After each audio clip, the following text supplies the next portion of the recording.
Welcome to what happened on Saturday, Marlon. How you doing? Josh, I'm doing well. How about yourself? I am great. It's bowl season, Marlon. And before we get into the upcoming games, this Saturday is kind of like the appetizer, right? Like the real Right. small plates before we really dig into bowl season. I'd like to take you way back to the early '90s and maybe get some of your bowl game experiences, memories, what you liked, what you didn't like, what kind of swag you got. Just kind of give people a sense of what going to a bowl game meant, back when you played. That was kind of like the culmination of a hard season, right? Like, we you didn't have the playoff system as it is now. We didn't even I was before the BCS era, so you didn't even have the go to a bowl and then one or anything like that. It was literally writers deciding how you played, how you looked, and hopefully you played well enough. If you won the Big Ten and ran the table and got to play in the Rose Bowl, because that's where we were slated to go. Like, the winner of the Big Ten had a date with the winner of the Pac 12 or Pac 10 back then. And they would be able to go in and then be able to play each other in the Rose Bowl. And then hopefully you would then get voted by all the writers and the coaches, and you would either be hopefully number one in both the AP and the coaches poll. So we went to 4 bowl games. I think I went to the Hall of Fame Bowl twice, the Citrus Bowl once my senior year, and then the Holiday Bowl my junior year. And so really cool because it was you work all up through the season. You go through all the 2 days, and we had 3 days when I was at Ohio State, and you do all that hard work, and then the bowl game was kind of like, okay, last game of the season. You can build some momentum, and mostly everybody played in it. Right? So you really didn't have what you have now, where guys that are projected to go to the NFL, where they would not play in a bowl game now. We all played. And so it's kind of the last time you might get to play with one of your favorite teammates or play with your roommate, whether it's you live with them during the course of just everyday life, or whether they were your road roommate, because you had different players you always had that you were hanging out with or that you were assigned to, and you shared rooms. So you kind of had your whole routine built around each other. So this would be the culmination of 4 years or 3 years of being around somebody, a really good player that might be going off to the NFL. So you kind of wanted to make sure you played in that game. And I think for me, there were 2 bowl games that stood out. One of them being the Holiday Bowl, because we won that game, and it was bittersweet for me because actually today, being the 30-year anniversary of the passing of one of my teammates, a high school teammate and college teammate, Jason Gwynn, who was a phenomenal football player, definitely would have been a first round draft pick, but an even better individual, better human being. Like, had the biggest smile, the best personality, so funny. Everybody got along with him, and I remember just waking up to that phone call from my aunt, like, "Hey, I don't know how to tell you this. Jason passed away in a car crash last night," Mm. and I'm just like, "This is crazy," because we were all. It was kind of that bowl practice, like, and so before I go into that, I'll set up, like, 'cause people are like, well, what does it look like when you go to a bowl game, right? Like, Sure. you're finishing up classes right now. So right now, everyone's finishing up classes, and then you get a schedule of what the practice is going to look like. If you're staying in the dorms, you have to be out by a specific time. So they will put you into a hotel at some point in time. So we were all at this point and stage of it was getting close. You all get put up. You may try to catch up with family if you have family local to do your Christmas exchange, or depending on when the bowl game was played. We went out early for Christmas, so we went out there and spent time out there because you go out a week before the game is played. And I want to say we played. It was like on the 28th or 29th, so we would go out a little bit early before Christmas as a team. But I just remember that weekend when Jason passed away, we were all going to go out. We had just kind of started the bowl practice and trying to kind of, we were 10-1-1. We had lost to Michigan again. Jay Reamersma. Hmm. But so we're just kind of trying to figure out where we're going. We could not play in the Rose Bowl because we tied Wisconsin, and Wisconsin hadn't been to the Rose Bowl in like 40 years, and we hadn't gone in like 30 something years. And so they took whoever hadn't gone in the longest. Wow. And so after that happened, they actually changed the rule that the presidents can actually vote on who they would like to represent if there's a tie. So because of that tie, they changed the rules, kind of make sure that it didn't happen again. And if you thought there was a better team that maybe should have represented your conference, they would be able to have a way to have a fail safe to make sure they got there. So we go out, and then I decide that I'm not going to go out. We had all talked as a team, like we're all going to go out. There was one little spot we had on campus that we all went out at. And so I didn't go. I just decided to hang out. I was dating a young lady then, and it was like, you never hang out. Like, you're always hanging out with the football players. Like, you're always hanging out with the guys. Like, spend some time with me. So I said, okay, fine. What do you want to do? We just hung out at home and watched the movie. And then I'm feeling already somewhat guilty because in my mind, I'm thinking, if I'm there, I could have prevented this. So there was some drama that took place. One of our players ended up getting injured because shots were fired in the small little area. So Jason took him to the hospital, and then Jason ended up getting into the fatal car crash coming from dropping off and staying with our teammate at that time. So I ended up wearing his number for that game, but I was also coming off a knee injury. And so we were playing BYU, and it sticks out to me just because they like to pass the ball a lot, and more than what we saw in the Big Ten. We were definitely more used to a run first team. And I definitely probably had like the worst game that you could ever play as a corner, because mentally, all I wanted to do was play well to honor Jason's memory. And so I probably should not have started that game. Coach Cooper and team probably should have said, and the coaching staff probably should have said, look, we want you to play. We want you to play well. But emotionally, you're not there. You're not where you should be. Mentally, you're not where you should be. I had so many thoughts going in my head, made uncharacteristic errors, just mental mistakes, because I wanted to play so well that I got beside myself. I was so high emotionally that I wasn't focused on playing football because I just wanted to play well to honor Jason's memory. Thankfully, my teammates definitely picked up where I left off and didn't really play well that game. And other guys stepped up. Raymond Harris being well, he was yeah. yeah, I have Raymond the Harris box being one score of them. here. I got the box score here, Marlon. All right, couple things. So first of all, how many days before the bowl game did your friend pass away? I want to say probably it happened in December, so probably a couple weeks, Was there maybe any thought to 10 not playing or the? 10 or 10 or 14 days. Was there any For thought me, to it like? wasn't a thought that we weren't going to not play. We were going to go as a team and play and represent Jason and Got it. play in his memory and his honor. Okay, so did you remember the BYU quarterback John Walsh?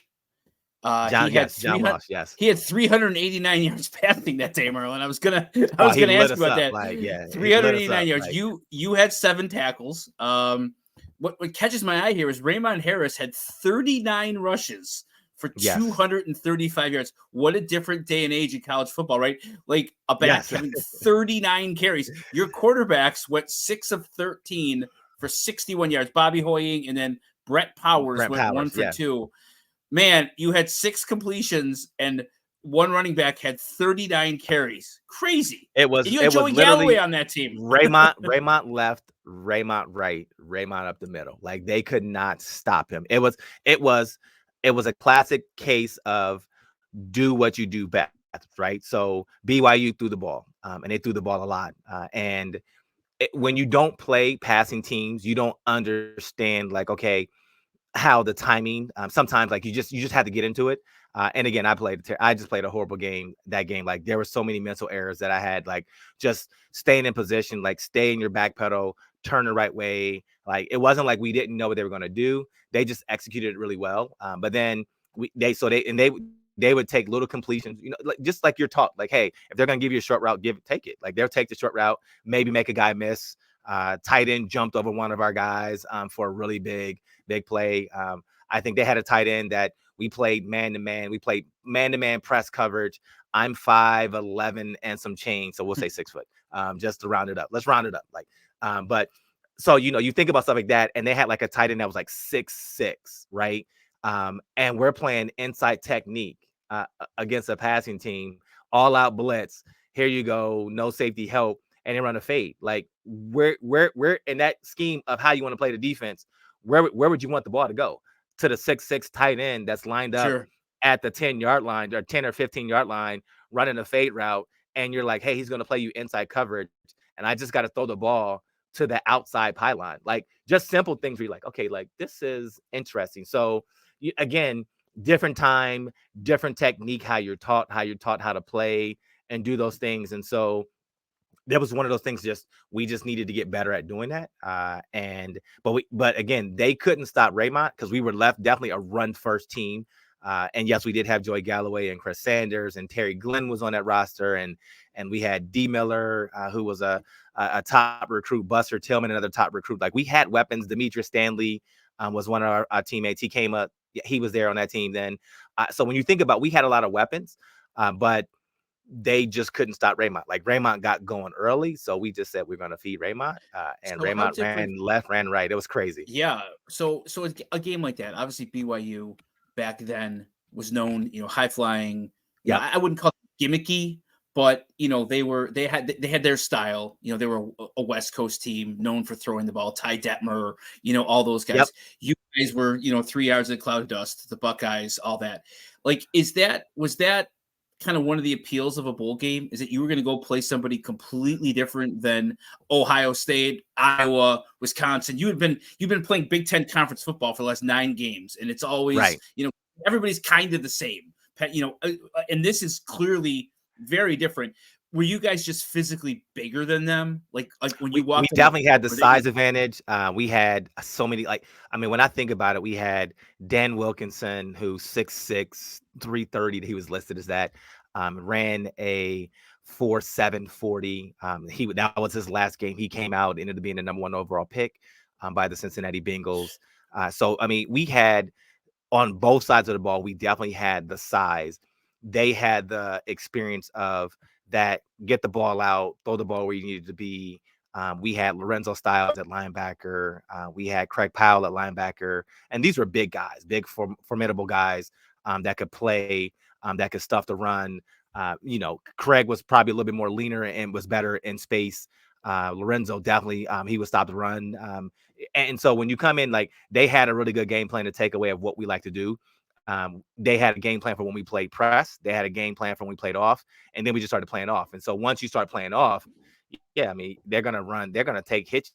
They were taking hitches 6-7 yards here, and then they would run. Sometimes they might run a little hitch and go on us. But when we would play man, when they recognized we were in the man, and we would play like a lot of inside technique, try to bring pressure. They picked it up. They were pretty good at being able to pick up that pressure that we did. And so they completed some deep balls. I remember one of them I just remember thinking, hold the inside position. And I looked at the game film and I'm just like, you know what? I held the inside position all the way up until the last second. I'm like, I'm right there. I knew he was going to run. And then for whatever reason, at the last second, I was like, man, like, when is this dude going to break? Right. And I'm still on my back pedal. Mm-hmm. And I'm talking about back pedal for like 15, 20 yards down the field. Like, he never threatened me.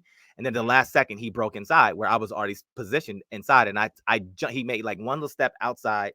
And then I went and took that little fake. And then he broke back inside. I'm like, shoot. And you're just like, okay, just poor technique again. When mentally, when you're thinking so much like, I've got to make a play. Because that only thing I kept thinking of during that whole process was, I've got to make a play. I've got to make a play for Jason. I wore 46 in college. Jason wore 49. So I was wearing 49 in his honor. And that's all I kept thinking about. I got to make a play for Jason. I got to make a play for Jason. I got to get a pick. You want it too much, right? And I wanted it so bad that I forgot the game plan. I forgot everything that we were supposed to do. I just played like the worst game ever. And it's just because mentally I was not there, because I wanted to be so much better in this game, in his memory, that I kind of forgot, like, wait a minute, you need to ground yourself. Like, you need to come back and step back and ground yourself. It's funny you say that. I would say one of the criticisms, or one of the observations that, like, the quote unquote common fan will say when they're watching an NFL game or a college game, how come these guys aren't fired up? How come the quarterback is sitting by himself when when the defense is on the field? And And I think what people maybe lose sight of is just how much is going through your head. Like, how much you need to ground yourself. You need to get back into the moment. How much is, how technical the game is. And if you're running around like a lunatic, the entire time, or pressing too hard, or trying to play emotional football all of the time, you're going to be your own worst enemy. You're going to be a detriment Right. to yourself and to the team. And I think people don't recognize, or maybe have a hard time putting themselves in a position like yours. You can't be in an emotional like frenzy for 3.5 hours and play sound, fundamental, good, smart football. Like, it just, Absolutely. Cannot happen. those two Nope. things don't happen. And when I see like our local quarterback sitting on the bench, even after a pick or something, and I hear people, oh, he's in one of those trances again, and and it's like, wait a minute, you let the dude clear his head. Like, there's so much going through that head that him running around trying to fire up, the third defensive tackle, like, that's not what we want. Like, we want Right. regulation, and of course you want some emotion, but man, you can't carry emotion like you're telling us so eloquently here. You can't carry that for 4 hours from No, you can't. pregame through the first half, halftime, third quarter, whatever. Last question on this game. So, and it really kind of speaks to a lot of these like fun bowl games where there's interconference matchups, West Coast, East Coast, different styles. Hmm. You guys probably had what, the 10, 15 best athletes on the field that day. It kind of Right. reminds me of one of those like YMCA games where the one team's got like all the fundamentally sound guys, and they run their scheme and they've been together for a long time. But if you roll the ball out on the court, you wouldn't pick one of those dudes in the first 10. Is that kind of fair to say? You know what? Yeah, I thought, and they probably had a couple offensive linemen or so that might have made it to the Sure. league to play after that.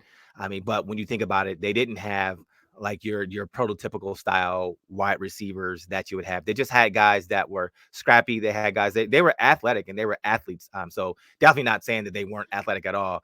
But when you think about what the NFL was back when I was coming out, like the NFL had a standard, a prototypical standard, and you had to either be a really big receiver, or if you were 5'10", 6 foot or under, then you were considered a shifty guy. You had to be really fast and be able to run 4.4, 4.3, 4.2 or faster. Joey Gallo ran a 4.17. So when you think about all those things, like they didn't fit the mold for some of those guys, and what the prototypical style, what the NFL was looking for back then. But definitely they had a scheme that they ran and they executed to it.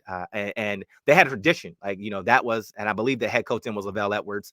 So Yep. we knew, like, if you played college football, you knew who Lavelle Edwards was, you knew what he was able to accomplish with that program. So going up against him was a really good test. It helped you kind of really kind of see something different that you didn't see from the Big Ten, because the Big Ten is not what it was when I played. It wasn't what it is now, where you spread it out and you do all things. That's not what we did. Like two tight ends, you might go, double tight, two wide, you might flex your back out, you might do some interesting thing, like, but you didn't go 4 or 5 wides all the time.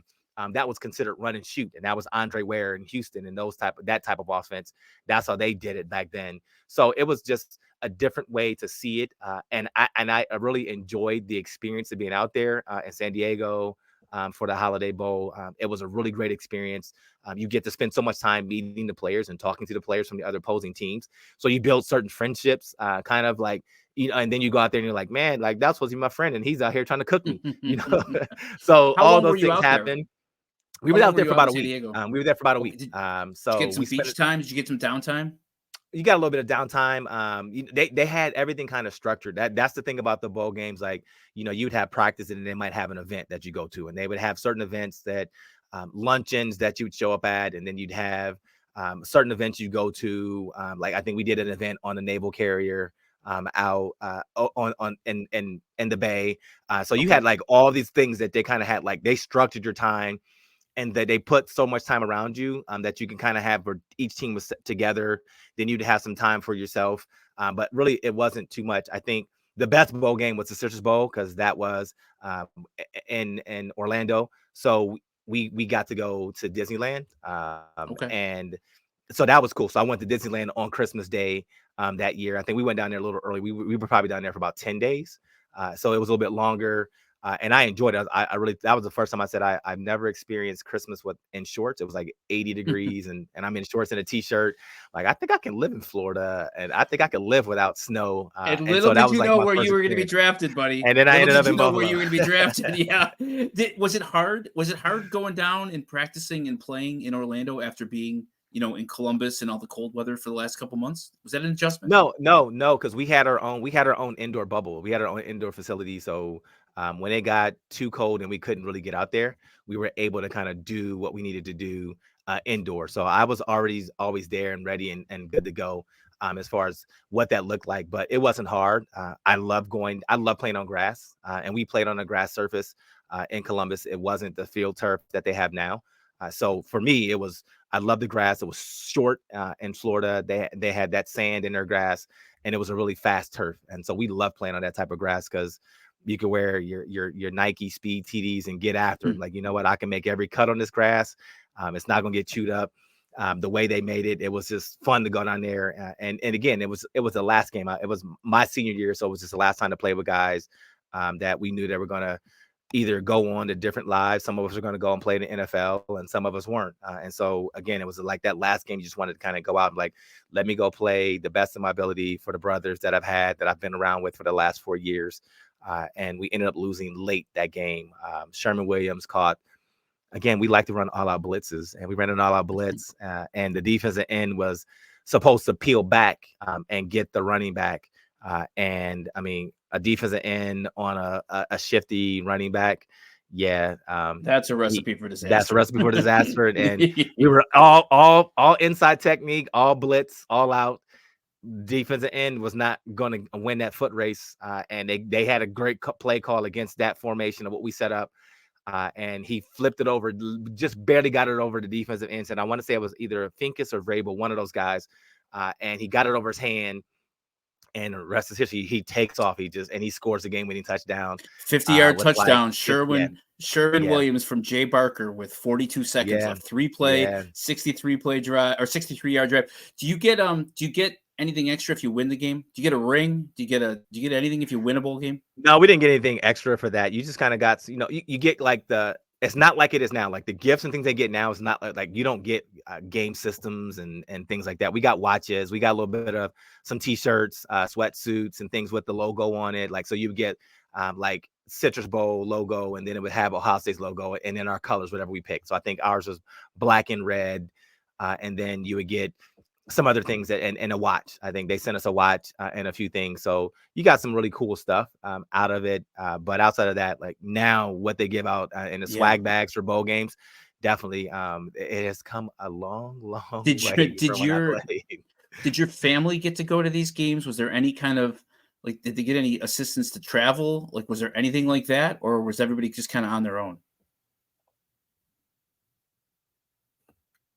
You kind of on your own. Like sometimes family would they would kind of get when they would come down and if you kind of had significant others, like a couple of guys. I think I had one guy that was married, so I think he was able to bring his spouse down for that trip. But outside of that, really, you didn't really do too much. Like you didn't really, you kind of let your family know, like, hey, here's where we're staying. You ordered your tickets and all those things that you could do normally for that bowl game, but they had to get themselves down there. Okay. So, bringing that into to today, do you think if you were in the same position that you were in 30 years ago, say that Citrus Bowl, you think you would have played in the bowl game? For me, I would have played, yes, because for me it was one more game to kind of show that yes, I could work on a few things. And then my senior year didn't go the way our senior year as a team, we thought we were going to come back and build upon that 10-1-1 season and go back and win 10 or more games again, and we lost some games early, and so for me, I was like, and I played up and down all season long, just trying to figure everything out.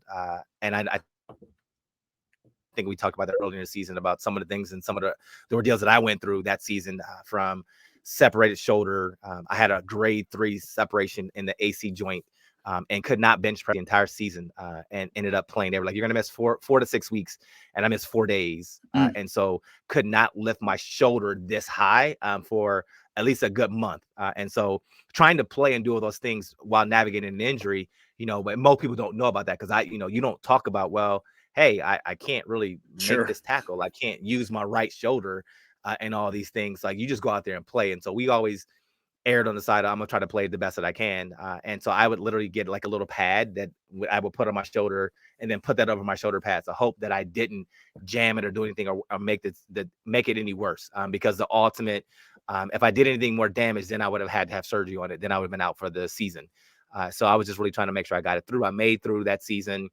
And then everything else is just more of just trying to make sure you kind of get through everything else, right? You kind of go through that, you do all those things. So because I was up and down and was just trying to go back and so like, listen, I kind of turned it around that second half of the season and just kind of say, you know what, I'm gonna just go play football because I love the game of football and no other reason. So outside after that happened, I played better. And so for me, I was like, I just want one more game to show that I can play and do some things differently. And then I ended up thankfully got to play in the Senior Bowl, which will be coming up after all the bowl seasons in January. Everything ends, and then went to the combine, and then the rest is history. Then did some workouts for scouts and on pro days, and then ended up getting drafted by the Bills, which I didn't know they were interested in drafting me. What So, was it but for like for the what was it like for the guys who knew it was their last football game? it's bittersweet, right? Like you're kind of like again, you're trying to go in and say, okay, this is it. This is the last time that I'm going to show that I what I can do on the field. So if you're trying to kind of increase your stats, because it still counted for your stats, right? So if you're a receiver, you wanted to try to make sure if they thought you should go off, you wanted to make sure you went off and you had a great game, and you kind of show like this is why you should consider drafting me to your team. If you're a defensive back, you just want to make sure you high point balls, you make sure you make good tackles, you make sure if you face adversity in the game, you show how you can come back from it. You stand there, you answer questions at the end of it because you have a whole week to kind of get prepped. So you see the media there the entire week that they're talking to you. You build relationships kind of with people. Hey Marlon, what about this? Hey Marlon, what about that game? How does it feel about this? You guys are going up against the mighty SEC in Alabama, and what does that look like? The Big Ten versus the SEC, like who's the better conference? Like you answer all those questions going through it. And then you just kind of make sure, like, listen, at the end of the day, we've got to go line up and play a game. And you're hopeful that your team comes out on the victory. And Sure. we played well enough to win. It just wasn't our day on that day. They had a really good game, a good play called against a formation. We had ran a couple times in the game and was able to shut it down. We got good pressure. But this time they made a good shift and a change. Like the back would flare. So it made it easy for the end to get there. This time he flared, but he went up the field. He got up the field quickly. And so because of that, it was an easier throw for him. Jay Barker didn't have to hold it. So it was kind Gotcha. of a good little adjustment on what we were doing against them. And the pressure was almost there, right? Like that's all, Almost like there. you're just like almost there, but wasn't Not there. that And you he got don't the ball remember off. it. Not that Right. you Not don't that I don't remember that remember. player. Not that I don't remember So that at all. so for your buddies on the team who were not going to be drafted, the guys who Right. knew, you see that famous scene in Rudy, right, in high school, his last high school practice, where it's like, okay, this is it for you. Like your career is over here. Like for your friends on the team who really didn't have NFL's prospects, were there tears after the game? Was it relief, joy? Like how about those guys? A little bit of everything. Some guys were just like, man, I can't believe we lost our last game. Tears of joy, tears of sadness because you're like, man, this is the last time we're all gonna be together. Like, some of them are going on like, hey, I'm graduating, I'm going on and go do, I'm gonna get a degree in finance, and I'm going on and get a job and just go back and do that. But you take like, hey, listen, this is my brother for life, so that's it. You just kind of like that bond that's always going to be held with like these are my guys, and you now that you have Facebook and social media, it makes it a lot easier to connect with some of those guys that maybe you lost contact with over the years because so we didn't have cell phones yet. You didn't really, pagers were just starting to come out, so it was just kind of one of those things like, how do you stay in contact with somebody who maybe have changed their number 3 or 4 times? And so Facebook has been a great way to kind of get back together and reconnect with guys that maybe you played with. But yeah, it's kind of one of those bittersweet. I wasn't sure what it would look like. So for me, it was kind of like, all right, what happens next? Okay, well, hopefully I get back home and I get invited to the Senior Bowl, which I did because that's the next step that you have to kind of show scouts that, okay, I can play at this level. And so myself and one of my teammates, Chris Sanders, we both got invited to come down to the Senior Bowl and play. So we went down there and played. And Yeah, we're then, going to talk about that in a couple of weeks. I look forward yeah, to so getting your that was stories fun to about the kind of go Senior through Bowl. that process. Sure. And then you hope you get to the combine because only 300 and something guys go, or a little over 300 get there. So again, I got invited to the combine. And so that's kind of your thought process. What happens next?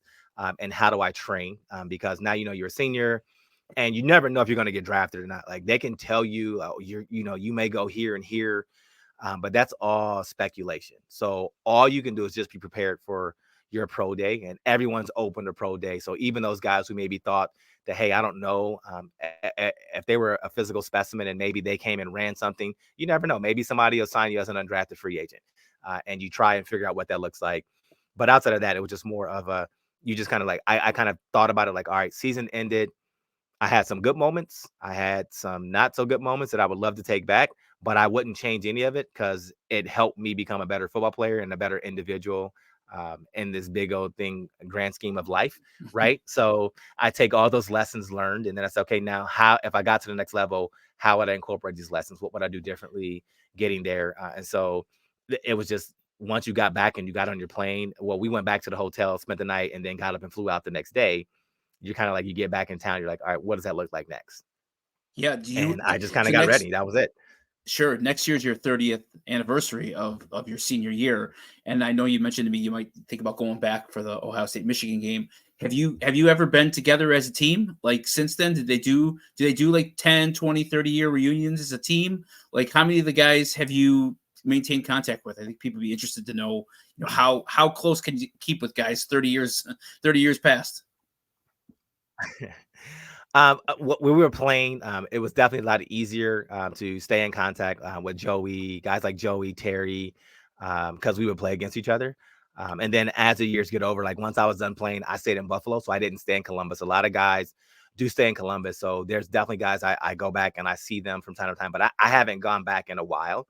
So I definitely need to get back. I think the last time we all got together, I want to say Braxton Miller was the quarterback. They played Wisconsin, and they were celebrating we ended up winning. We were co-champions of the Big Ten. So we had a Big Ten co-championship with Wisconsin, my junior year in 93. And they were recognizing that team. So I went back for that game. Got to hang out with all of my guys that on that team, just had a good time, just reconnecting. So I reconnected with a lot of guys then. And then most of it is just we touch base. Some guys we'll still text. Obi still well. We text from time to time. A lot of guys I just connected with on Facebook, so we talk Sure. that way. But I definitely need to get back. You kind of forget about it, like when you get away. You kind of put your head down. So I'm that guy that's guilty of. I'm just on to the next phase. Like I'm just trying to grind and get going and do all these things, and then you kind of forget. Like, wait a minute. Like now that we're getting older, you're like, wait It's a been minute. 30 Some guys years. are no longer with us. And some guys aren't with us. You're like, man, like I can't believe how fast time goes by. And you're like, man, we should have definitely done more and stayed in contact. So I Sure. can recognize my own shortcomings as far as making sure that I do a better job of reaching out to guys and staying connected. But definitely life hit all of us and we all went on different paths. And so I'm hopeful that there's something that we can do to get back together and Good connect deal. and just kind of talk about those times, because those were good times. Like whether the people like how we played on the field or not, when we overall record against Michigan, sorry about that. It wasn't that we didn't try hard, just we came up short. And do so do guys in like, okay, so I kind of have this picture or this idea, like a place like Ohio State in Columbus, guys who played there, guys like you, guys who played well, you'd be a name who people would remember and recognize in Columbus. Is that guys who stay there? Is that like kind of one of those things where there's always going to be a job available? Like there's always going to yes, be, yes. some opportunity. Okay, just talk to me about that for a minute. Like, what's it like if you went to Ohio State, you played 4 years, you made your mark, and then you stayed in Columbus? Like, is it like Friday Night Lights? Is it, you're kind It of would big it would man, be like small town? it would be like Friday Night Light. And for me, I'm from Columbus, so I was born and raised. I grew up there. I played high school football there. Played in the city league. Represented Brookhaven High School. Myself was the first from Brookhaven to go to Ohio State, and then I'm sorry, the Ohio State University, and then followed by Terry Glenn. And then Jason and Anthony Gwynn, and then their younger brother Justin ended up going to Ohio State. So we ended up sending five guys that I knew of from to Ohio State, and one other person from Brookhaven ended up going to Ohio State. Uh, his name was Maurice Hall, and he was a running back. And so we had a really good program, and we sent a lot of guys to Division I schools, a lot of guys to some MAC schools, but then we sent some guys like the guys I mentioned to Ohio State, and we sent June Hindley. who was a really good running back that I played with as well. He wanted to be a running back. Ohio State wanted him to play corner. So he decided to go play running back, and he went to Kansas, and he still has the Kansas freshman rushing record. I want to say he rushed for like 1,100 yards as a freshman at the University of Kansas. So we just had a really good program. We were taught some really good fundamentals. I made the switch from quarterback to cornerback. So it was just a learning experience for me. So, people are always like, well, what, when they think about it, like, dude, like, I don't think you understand. Like, I made the leap from playing quarterback in high school, throwing the ball to Terry, Glenn, and guys like that, to playing corner at the highest level. And I really didn't play corner in high school. Like, I started learning how to play corner. Pretty I crazy. got 2 games, and I got selected to the all-state game, and played. That was my first time playing corner. And then I played another area all-star game at corner. Ended up having a pick 6 for a touchdown. I guess pick 6 is redundant for a touchdown. So pick 6 and like 11 tackles that game. And so that's when I was kind of like, oh, I think I can learn how to play corner. But I was trying to figure it out, like how to play all the little nuances. So Sure. every year was like a little learning experience for me. Like, here's a little nuance on how to play the position. Here's another nuance you need to kind of figure out how to play the position. And so to go from that to then getting drafted was a pretty cool feat, considering I didn't grow up and play corner. Like, I grew up Right. thinking I was going to play quarterback or receiver, At Notre or even Dame, a running back. at Yeah, you at were going to Notre play Dame, quarter yeah, for God's quarterback at Notre team. You were Dame. going to play for God's Yeah, team. yeah, I was going to be a Golden Guy, Domer. a guy like you, if you lived in Columbus still, somebody like you, Always a fan. opportunities to do things, whether it be public speaking. I would have had plenty of opportunity to kind of go and be an ambassador for the program. Could have done some TV. Would have had an opportunity to do TV and things like that. Coaching opportunities would have been there. And then just people that there's always opportunities, like, hey, you're a Buckeye, okay, come work for me. Like, I want an Sure. athlete. Stryker is one of the organizations that still. A lot of Buckeyes went and worked for Stryker medical sales, and they take former athletes, including NFL athletes as well, just because the competition, the way that we're hardwired, and so those opportunities ought to have been there. I think there was Worthington Steel was a big organization that a lot of people worked for back then when I was coming out. So it's definitely different. Columbus definitely looks different now, and the landscape, it's more. I would even almost say it's almost like the new version of Silicon Valley. Like, there's a lot of tech companies now coming into Columbus and trying to do some things. So if you're into tech, that's a good place to go, and it's easy to get to. You can drive anywhere in the country there, and you can get flights in and out, and get all over the country. So definitely Columbus has grown. It looks totally different. A lot of cornfields when I was there, and now it's a lot of new builds and a lot of new buildings and a lot of new everything. But definitely, if I had stayed, the opportunities definitely would have been really good to kind of use the Ohio State leverage that I had, instead of, and maybe not so much Bills, because that's kind of Browns and Bengals country that way. Sure. Do most guys, the guys you stay in contact with, is it some guys just want to get away from, where they went to college? Because I could feel like it might be a little bit of a fishbowl for a guy like you, right? If you grew up there, you played there, you went there, you're always known as Marlon, who was a Buckeye.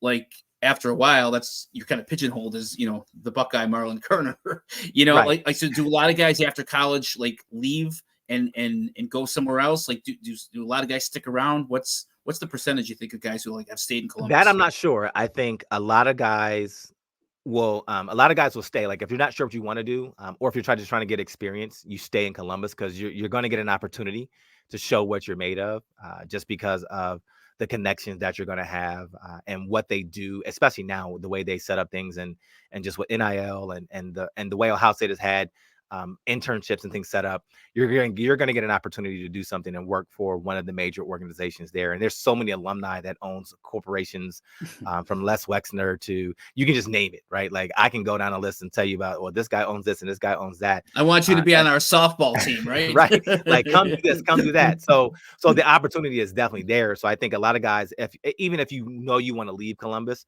you can get a really good start with an organization, and you can be upfront and say, hey, I eventually want to get out of here, but I want to put roots down here and kind of cut my teeth, so to speak, and learn the ropes. And then when an opportunity to go somewhere else as opens, then you can take that. And I think that's the best thing about going to a really big a big school like Ohio State is there's so many alumni. That network is so huge. And once you graduate and then you add the fact that there's that network, that alumni network for athletes is still there as well. So you can go a lot of different pathways and have a lot of different doors open for you, because you can just say OH anywhere in an airport, and somebody's going to get back IO. So That's any great. listener thinking about it, just walk into an airport and just say OH, and I guarantee you'll get about 10 people to yell back IO. Right. It's just like it's just like doing hey anywhere in the country, and you're gonna probably get some response back. That's funny. So let's bring it back to today, and the start of bowl season on this Saturday. And I'm happy. like It's we talked bowl about, season. Let's go. yeah, right. Bowl I season. missed Sunday with my birthday, and I always it's the worst week of college football. I mean, God bless the Army Navy game. God bless the kids that Yes. play the Army Navy game. It's just a tough watch, and I ended up watching the end of it, and came down to the last play of the game, which it always seems to be a scrum at the goal line, no matter how the game is played out, whatever else. It seems to be a one-score game, and one team is within 5 yards of the goal line at the end of the game. But that and the Heisman Trophy ceremony just don't move the needle for me after championship week and the rivalry week after Thanksgiving. It just feels like such a letdown, on my birthday weekend every year, because it always feels like college football's over. The fact that bowl season starts even earlier than ever, and there's like 6 games, on Saturday. Let's get right into it, right? You don't know who's playing. Guys are going to be missing, players, but there's going to be a lot of young players in a lot of these games. Our friend of the show, Jeff Burris, and his Louisiana Raging Cajuns are playing in the New Orleans Bowl on Saturday at 2:00 against Jacksonville State. So just, some kind of fun matchups here, and a lot of kind of clash of styles and clash of, clash of regions to get, Georgia Southern against Ohio. I mean, it's a MAC team, playing Georgia Southern at 11 in the morning where are they playing this game? In Myrtle Beach. Myrtle Beach. Yeah, the Myrtle Beach Bowl. The Myrtle Beach Bowl, 11 a.m. on Saturday, the 16th. The Ohio Bobcats, who play UB every year, is playing Georgia Southern. Any of these games stick out to you? Any names? Any locations? It's going to be fun to watch the New Orleans Bowl. I want to see what Louisiana can do against Jacksonville State, because Jacksonville State 8-4 coming into it. Louisiana 6-6. So Jacksonville State is a 3.5-point favorite. So when you think about stuff like that, you're like, all right, like, this is going to be fun to watch. Like, you would think that Louisiana would have it. Saran Neal is from Jacksonville State and played there. So for tying it back, always tying it back to the Bills. But when you think about like what that looks like, I mean, Jacksonville State, like, so close, right? Like, had a great season, like made the leap, came up to us. And so I always like to look at App State and Miami of Ohio. Like, when you think about that, what does that look like? Miami of Ohio, like, they played really well in the MAC. And 11-2 is a pretty good record right now. So, when you think about that, like, all right, look, that should be a fun game. I mean, you got UCLA and Boise State. I just think about Boise State and the blue turf and the Statue of Liberty and all those things from back in the day. But that will probably be the game that I'll watch that evening, just because more of a traditional powerhouse, teams that I'm used to watching. And John Fina's son, Bruno Fina, will be in that game playing. So we should check. I'll definitely be watching for that. Definitely check that out, right? Bruno Fina is having a good year, and that's having definitely a really good a rooting interest. And, we had Jerry Ostrowski on last week, and we talked about what it's like to be a parent of a college football player. Now, I'm assuming John will probably be at the bowl game, rooting on his son. Absolutely. Like, what a cool experience. Like, what an amazing experience to be playing big time college football at UCLA and getting a bowl game against, like you said, a famous program in Boise State. Like, these are good games. And the nice thing is, Marlon, it doesn't end on Saturday. Like, we go right to Monday, Monday, 2:30 p.m. on a Monday. For those of us who might consider themselves a tad bit underemployed, that's not a bad deal. The Western Kentucky Old Dominion game, I might be able to tune into that one for a little while at Monday at 2:30. What a random. Now, that's the Bahamas Bowl. You remember that famous video a few years back where the team did the reveal of which game they were going to go to, and they narrowed it down on the big screen, and it came down to the Motor City Bowl or the Quick Lane Bowl, whatever it is, in Detroit, and the Bahamas Bowl, and then they all went crazy when they got to go to the Bahamas Bowl. But this game's not in the Bahamas. It's in Charlotte, because the Bahamas Stadium, I guess, was deemed like unfit. So the Yeah. Bahamas Bowl is being So played at Jerry Richardson Stadium in Charlotte, North Carolina. What a letdown. that's yeah. I would like think about when you're like, hey, we're going to the Bahamas. What? No, you're not going to the Bahamas Bowl. You're You're going going. to no. I mean, you and I are here in lovely Buffalo in December, so we don't have a lot of right to talk. Hey, it's been But 40 degrees and 60 yeah, degrees last week. I mean, it doesn't look like Buffalo weather, and no. I'm not But upset at all. Charlotte ain't the Bahamas. True. Tuesday night we got University of Texas San Antonio against Marshall. There's almost a bowl game a day. Yeah. And then a week from Thursday, South Florida is playing Syracuse. And my buddy Pat, who's a sports management professor at Syracuse University, is really thrilled with the hire of their coach. He's gotten a bunch of 4-star recruits coming in. He was the wide receiver coach at Georgia, and he was known as one of the best recruiters in the country. And the caliber of athlete that's even visiting Syracuse, he keeps updating me every day. Oh, I got another 4-star here. Got another 4-star here. So there's some excitement in Syracuse, and it's always better. It's always better when Syracuse is pretty good. Yes, definitely in our backyard, not too far from here. So I'm rooting, and I'll be watching that game. I will be rooting for Syracuse, for certain. And I do know some people that went to South Florida. So sorry, I cannot root for South Florida. So yeah. Well, we're gonna leave it there. Any final thoughts you have about either the game Saturday or any fun final bowl memory? Was there one moment at like a press conference or a funny story like traveling to the game or anything that you could leave everybody with from any of your bowl games? Nothing too crazy. I just remember just the fact that the Holiday Bowl, was for a different reason, but the Citrus Bowl was just a totally different experience. It was so much fun. You got to spend so much time with Alabama players, and I just remember we had a squeeze off, like you go down to the Citrus Bowl, and what do they give you? Orange juice, right, Okay. like bottles of orange juice everywhere. Like I'm thinking to myself, like I would move to Florida just for the orange juice alone. Just how delicious it was, how fresh tasting it was. And so we had a little battle going on back and forth of just squeezing out oranges. Who could fill up enough orange juice into a container, and you had to get it to a certain level. And we won, and I got a Mickey Mouse trophy. So I remember great. I took the Mickey Mouse. I'm like, I'm keeping this, and I'm taking it home. And I don't have it here. I left it in Columbus. So Was I it need a to go whole home and get team all these event? trophies. It was a team event, but I think I was up there squeezing with a couple of other guys. And so we were just going back and forth, just squeezing orange juice. And we ended up winning it. So that was kind of our consolation prize, was we got the trophy of saying we squeezed the most orange juice out of it. So I do have a Mickey Mouse trophy. But it was just such a fun experience of going to the Citrus Bowl, and just they definitely took care of us down there. So to every athlete who's going, and if you're a family traveling, safe travels, happy holidays to all of you. And then just watch it. Like if you're trying to decide if you want to be a college football fan, this is the way you can really get into college football and kind of just see what it's like. You get to kind of know new faces, new players for next season. Because there will be some guys who decide not to play for financial reasons and for NFL reasons. So you can watch the next generation and get a head start. And it's not a lot of games. You don't have to worry about, like, I got to watch 5 games. It's one game. It'll be going now. You'll get a lot of games on Saturday, but then next week it's pretty much one a day. Tuesday, Thursday, Friday, Saturday, you'll be back. So you don't have the big slate. The Monday 2:30 p.m. special. Yes. That one I'll forget that it's coming on, and then I'll get a chuckle when I see that it is on, and I'll reference back to our show. That's a great story. It reminds me of remember that old show, The Superstars, where they had guys like do the obstacle course and all those different things. And it seems like those would be the fun events, right? The game is obviously what it is, but it's all the stuff beforehand. And that sounds like a really fun time with your teammates and being a college kid in Florida. Not a bad deal. Not a bad deal for a week. Not a bad deal at all. All right. Well, we'll leave it there for everybody. This will go up later this week, and then we'll be back next week. We'll get a little bit more into some of the bigger bowl games. And, maybe Marlon will jog his memory for another story or two about bowl season. Absolutely. All right. Thanks, everybody. Please like and subscribe.